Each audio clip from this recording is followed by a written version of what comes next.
은혜로우신 하나님, 우리 마음에 사랑이 없다면 하나님께 예배함도 헛것이요, 또 사람을 대하는 것도 헛것이 된다는 것을 고백하게 하옵소서.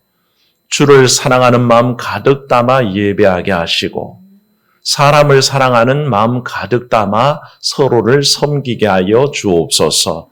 그때 우리가 찬양한 대로 온 하나님의 나라가 임재하며 또 우리 가운데 기쁨이 충만할 줄로 믿사오니 그리하여 우리의 삶이 온전히 하나님께 드려지는 바 귀한 삶이 되게 도와주시옵소서. 찬양대의 귀한 찬양 받아주시고 동일한 마음으로 고백하는 온 성도들의 마음을 받으사 하나님 사랑하며 이웃 사랑하며 이 땅에서 승리케 하여 주시옵소서. 이 시간에 주의 말씀 앞에 섭니다. 주님 겸손하게 해주시고 하나님께서 우리에게 하시고자 하는 말씀이 무엇인지 주목하며 그 말씀대로 살기를 힘쓰는 그런 귀한 결단 있게 하옵소서. 주의 종을 붙잡아서 오직 주의 말씀만 대언하도록 인도하옵기를 주 예수님 이름으로 기도하옵나이다. 아멘. 오늘도 성부, 성자, 성령 하나님의 은혜가 여러분과 함께 하시기를 축원합니다.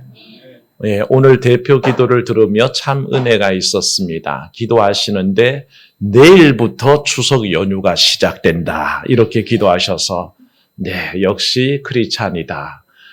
많은 사람들은 연휴가 금요일부터 시작된다 그래서 벌써 다 해외로 막 떠나가고 그렇게 주일은 팽개쳤는데 우리는 주일은 주일이고 내일부터 추석 연휴니 오늘은 주일을 지키겠습니다. 그 마음이 고백되어서 참 귀하다고 생각했습니다. 여러분 똑같이 그런 마음으로 나오신 줄로 믿습니다. 주일은 주일이고요. 연휴는 연휴입니다. 그래서 어떤 일이 있어도 주 앞에 예배하는 것은 성도의 귀한 본분이 되는 줄로 믿습니다. 네, 우리 말에 유명한 책이기도 하고 칭찬은 뭐도 춤을 춰요?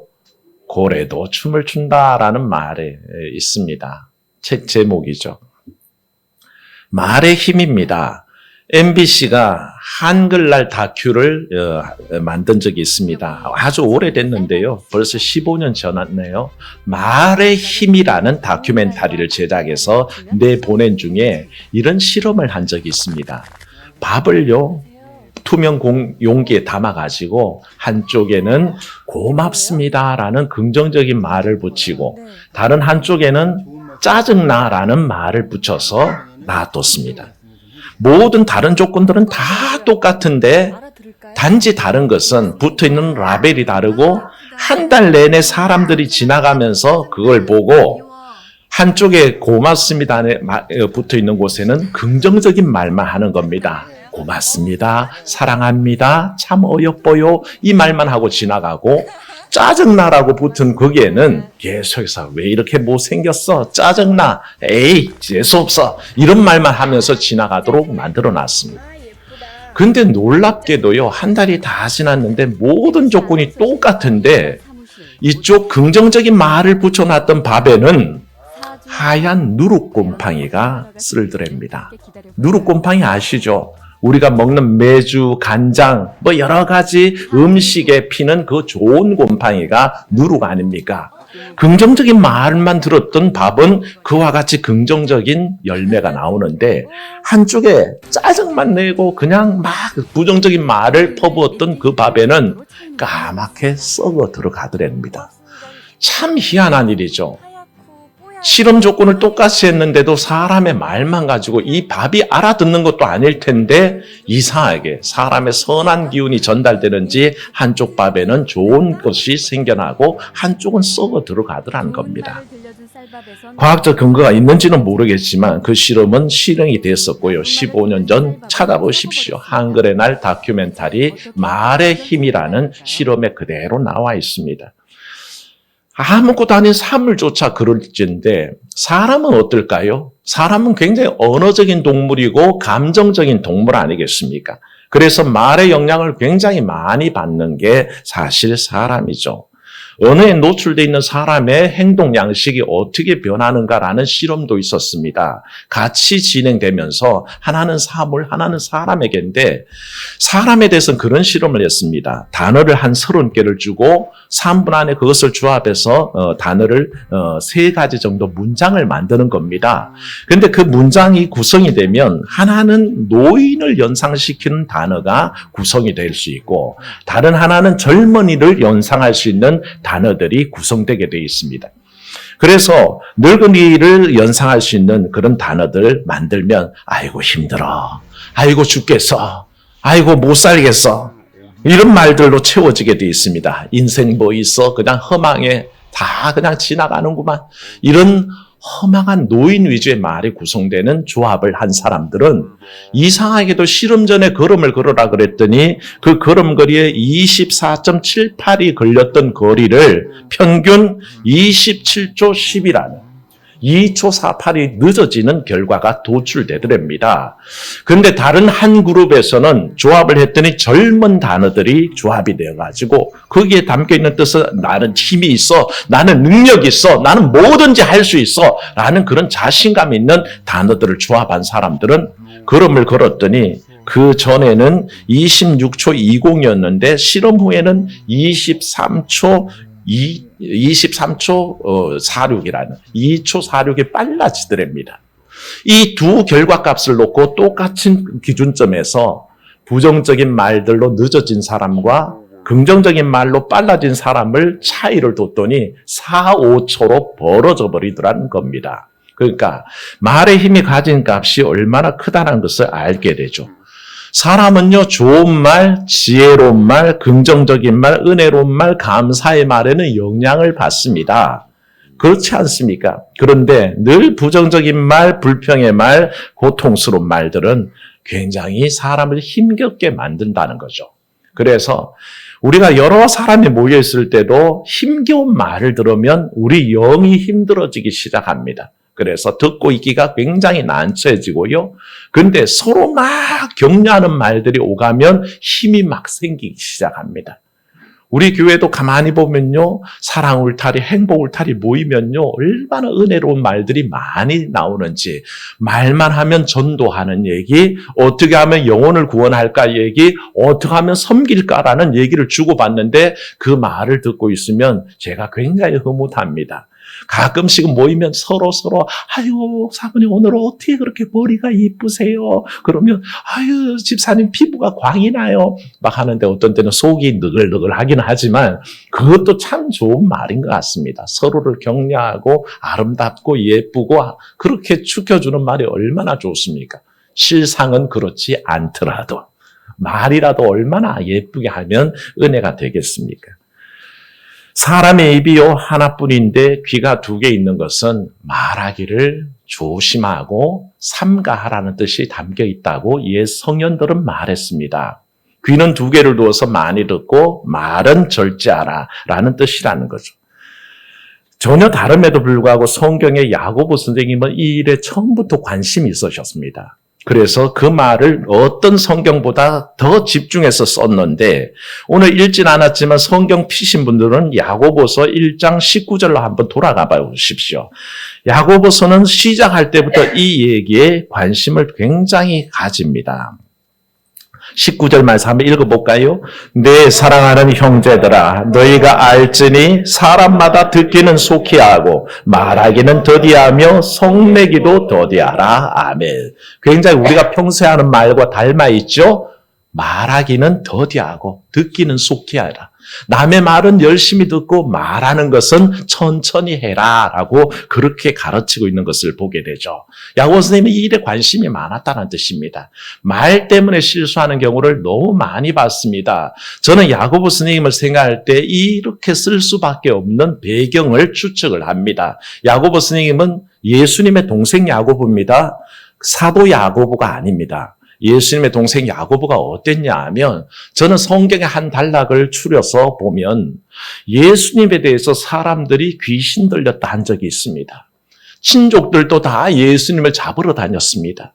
그때 예수님 어머니와 형제들도 다 같이 예수님을 찾아 나온 적이 있었습니다. 그런데 그때 입에 담지 말아야 될 말들이 아마도 추측입니다. 모친과 여러 형제 자매들 속에 오갔습니다. 사람들이 저렇게 귀신 들렸다니 우리 오빠 예수, 우리 형 예수가 정말 귀신 들려서 어떡하지? 라고 그렇게 말하면서 붙잡으러 왔을 겁니다. 그랬더니 그 이해 못하는 친족들을, 그 형제 자매들을 뭐라고 하셨습니까? 사람들이 주님, 어머니와 형제들이 와 있습니다. 그랬더니 주님 단연코 말씀하시기를 누가 내 모친이며 누가 내 형제냐? 여기 이 사람들을 보라. 하나님의 뜻대로 행하는 자가 내 형제요, 내 모친이다. 라고 말씀하셨던 거죠. 그 일면을 생각해 볼 때에 함부로 말하며 형 예수를 제대로 이해하지 못하고 말했던 그 말들이 야고보가 나중에 회심하고 교회 지도자가 된 다음에 떠올랐을 겁니다. 아, 입 함부로 놀리는 거 아니구나.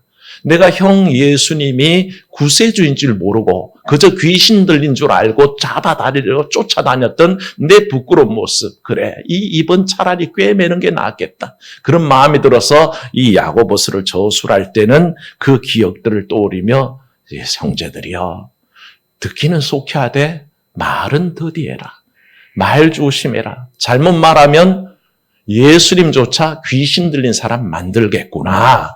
그렇게 자성하는 마음으로 썼다라고 전 나름대로 추측을 합니다. 그래서 야고보가 이 일에 관심이 많다라고 생각하는데 제대로 된 사실은 반성이었죠. 말 잘못하면 뭐도 메시아도 귀신 들린 사람 만들어버린다는 걸 그가 알았던 겁니다.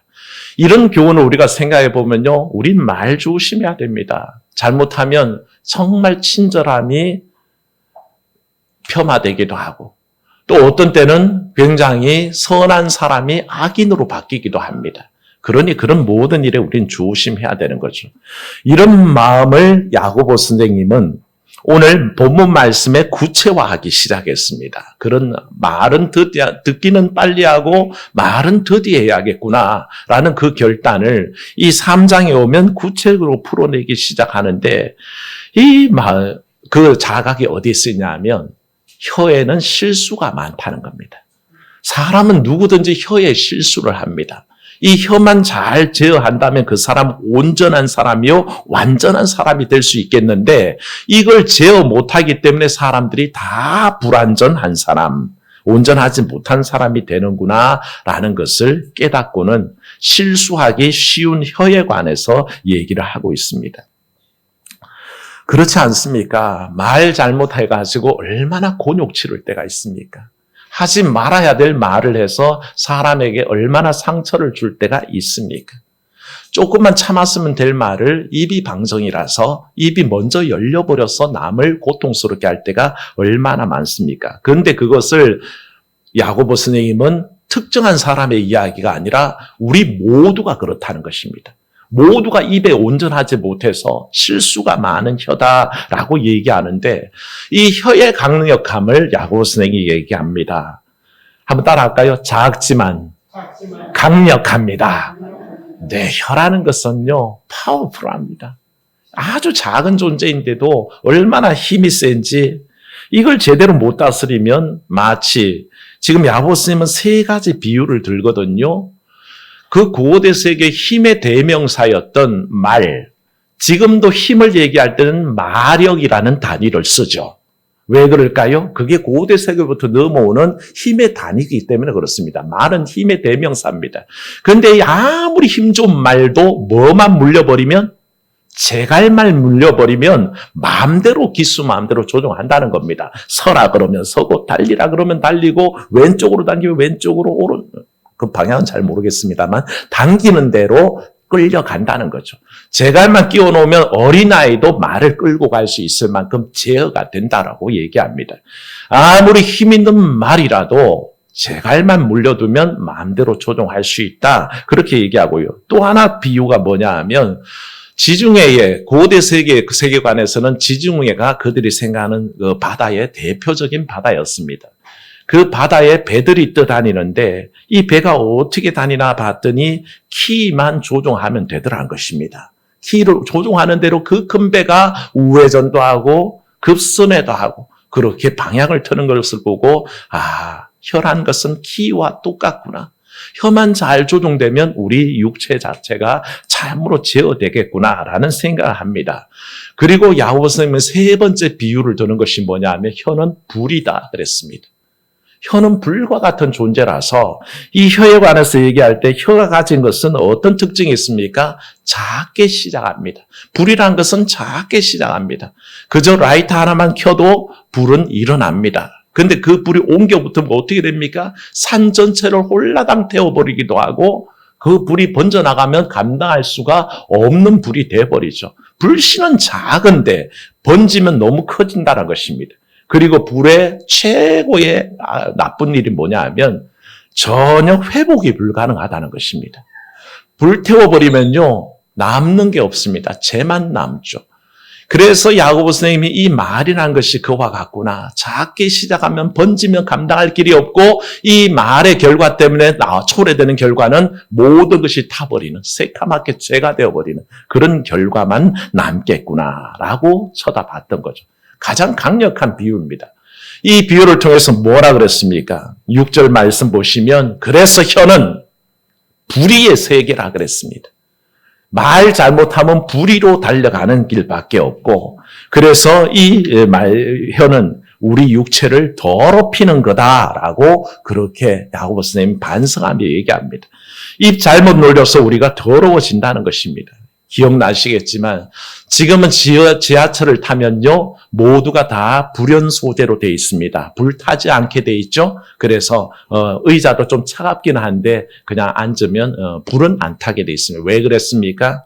여러분들 다 기억하지만 2003년 대구 지하철 방화 사건이 있었습니다. 그때를 기억하십니까? 어떤 사람 한 분이 그냥 라이터불 하나 가지고 시작한 그 불이 단 20초 만에 그 지하철 역사를 비추는 CCTV에 아무것도 안 보일 만큼 20초 딱 걸렸습니다. 20초 만에 그 불이 번져가서 그 모든 승강장에 있는 다 태워버렸습니다. 열차 2대 총 12양을 다 태워버렸고요. 그때 죽은 사상자가 192명이었습니다. 엄마에게 마지막 통화하는 딸의 그 안타까운 통화가 다 뉴스로 전해와서 우리가 눈물을 흘리며 들었던 그때입니다. 그래서 그 이후로 지하철의 모든 타는 소재들은 다 불연제로 바꾼 계기가 된 사건이었죠. 작은 불입니다. 큰 불이 아닙니다. 말이 그와 같다는 것입니다. 사람의 말이라는 것이 작게 전달되지만 그것은 일파만파로 번져나가고 그리고 나중에는 아무것도 남지 않는 죄만 남는 그런 결과를 초래한다는 겁니다. 그래서 야고보 선생님은 이걸 경계하면서 얘기합니다. 제발 말 조심하십시오. 말만 제어하면 사람이 온전해지는 길이 있습니다. 근데 우리가 그걸 못하니 문제죠. 사람들이 그걸 모를까요?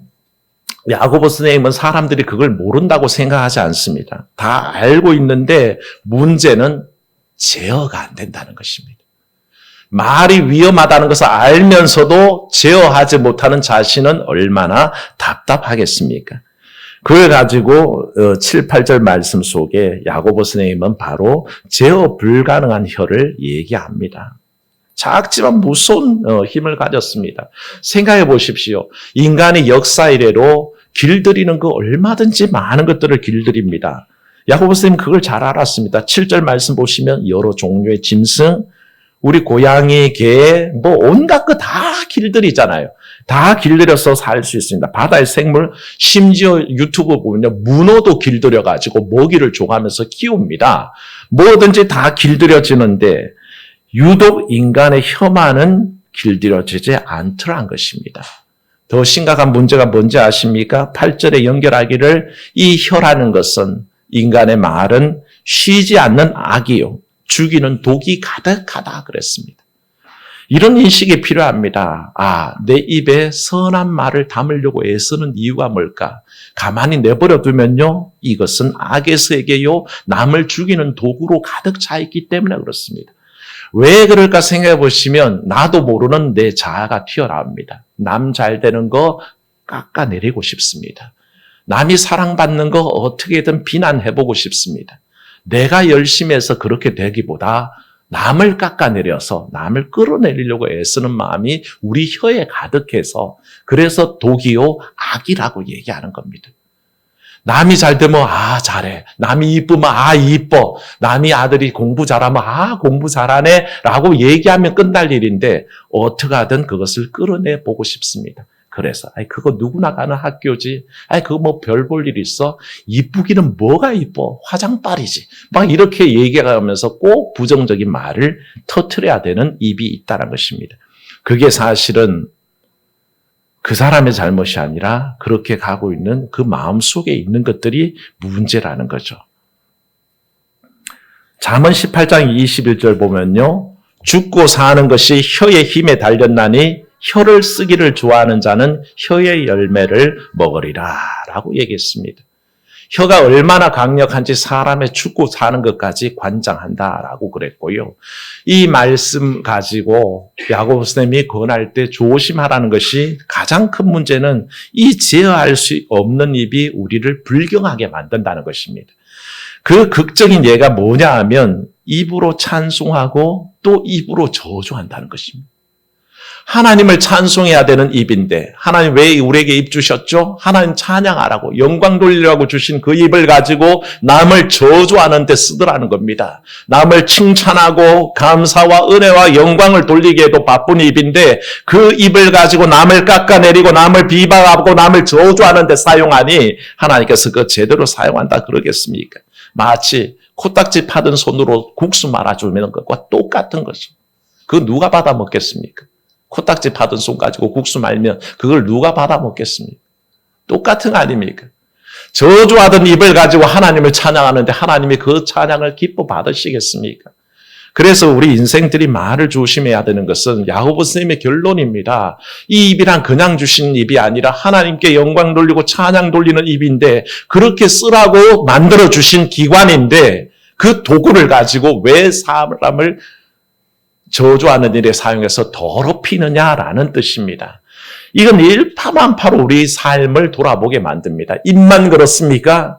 하나님 내게 사용하라고 영광 돌리라고 쓰라고 주신 이 몸을 얼마나 죄악 속에 굴리는 것이 인간입니까? 하나님께서 거룩한 일에 쓰라고 주신 물질들을 더러운 일에 얼마나 많이 사용합니까? 그게 우리의 연약함 아니겠습니까?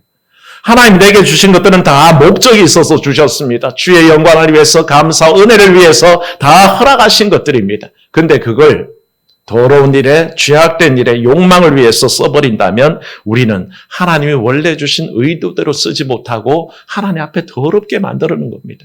그 더러운 코딱지 판손 가지고 국수 말아서 먹으라는 것과 똑같은 얘기가 돼버리는 거죠. 사랑하는 여러분, 이걸 바라보라는 것입니다. 왜 그럴까요? 제일 경계하는 것이 그렇습니다. 샘물과 나무를 가지고 야고보 선생님이 마지막 설명하셨는데요. 샘이 한 구멍에서 단물과 쓴물을 동시에 내는 경우는 없다 그랬습니다. 어떤 샘도 짠물과 단물을 같이 내는 물은 없습니다. 그래서 그걸 나무로 비유하면 무화과 나무에서 감람 열매 안 나오고요. 포도나무가 무화과를 맺을 수가 없다는 것입니다. 절대 그런 원리가 없다는 거죠. 그렇다면 이 말씀하시는 이유는 뭘까요? 사랑하는 여러분, 여러분의 마음을 정하게 하시기를 축원합니다. 내 스스로 정하게 되지 않는다면 성령의 도움을 구하십시오. 하나님 내 속을 깨끗하게 만들어 주시옵소서.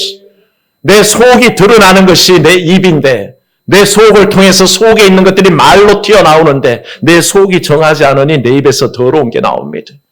예수님이 오죽하셨으면 바리새인들을 욕하실 때 그렇게 욕을 하셨습니다. 이 독사의 자식들아, 이 독사의 자식들아. 우리말로 얘기하면 흔한 욕이죠. 그냥 도구 새끼라는 뜻입니다. 이 독사의 자식들아, 너희가 어찌 선한 말 하겠느냐? 네 마음속에 악한 것이 가득한데 네 입에서 선한 말이 나오겠느냐? 그렇게 책망하신 것을 봅니다. 예수님 욕 잘 안 하는 분이거든요. 그런데도 바리새인들의 그 위선을 욕하실 때는 네 속에 있는 더러운 것들이 더러운 말을 내놓는다라고 그렇게 얘기하는 거죠. 오늘 이 말씀 들은 다음에 여러분들 생각하십시오. 내 말에 부정적인 것, 내 말에 악한 요소가 있다면 오히려 그 말보다 내 속을 들여다보십시오. 내 속에 무슨 악함이 있는가? 내 속에 뭐가 이렇게 배알이 틀어져 있는가? 나는 왜 항상 이렇게밖에 생각할 수 없을까라는 것을 돌아보시고 고치려고 애써야 합니다. 그래서 그게 안 되면 뭐라 합니까? 성령님 도와주세요.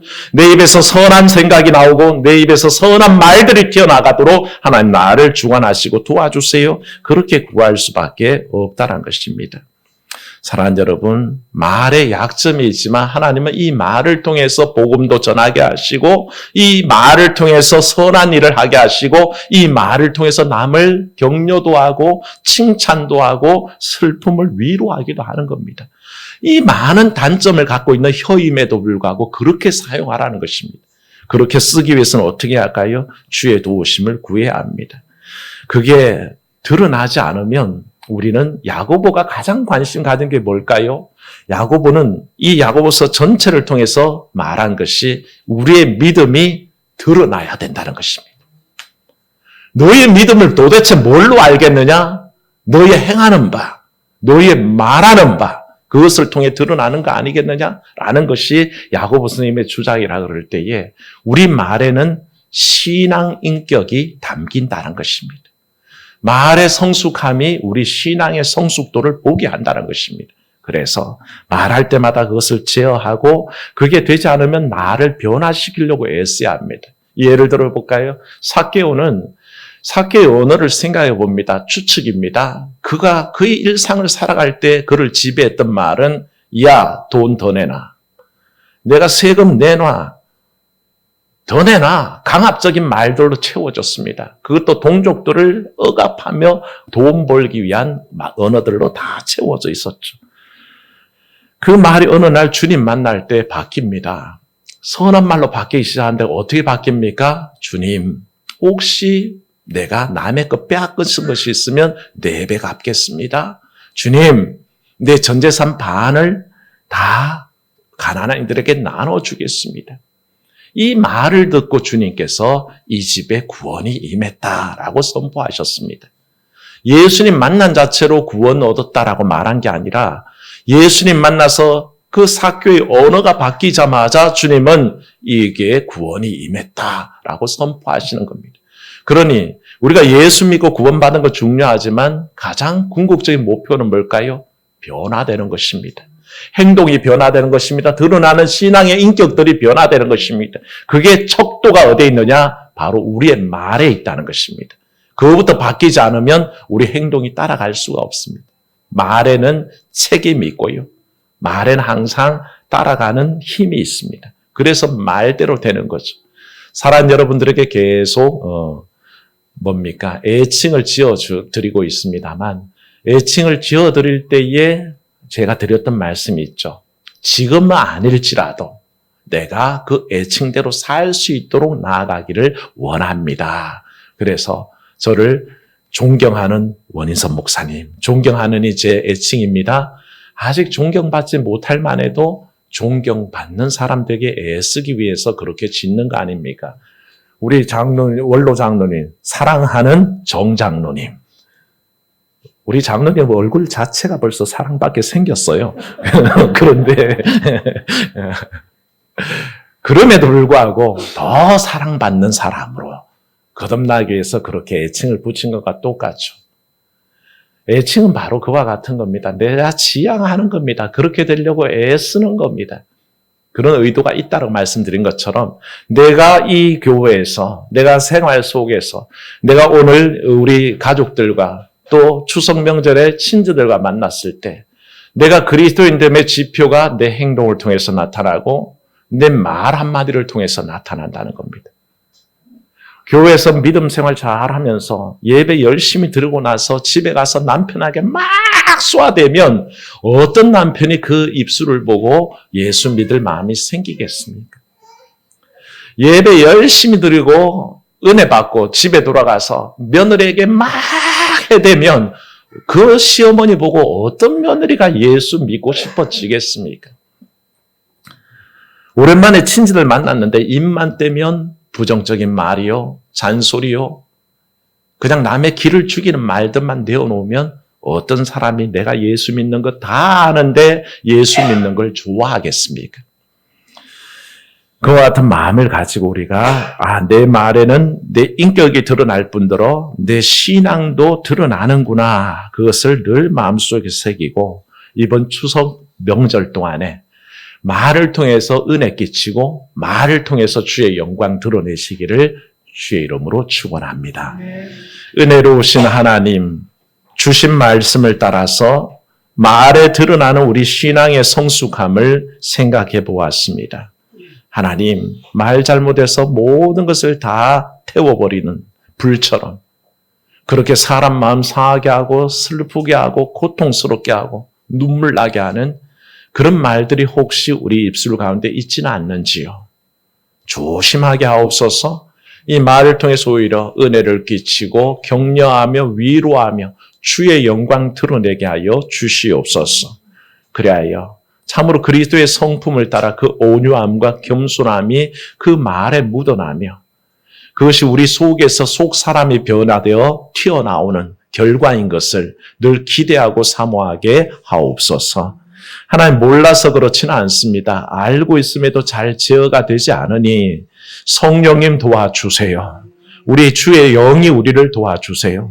그래서 온전히 주님 기뻐하시는 말들로 언어들로 채워나가는 그런 귀한 삶이 되기를 주 예수님 이름으로 기도하옵나이다. 아멘.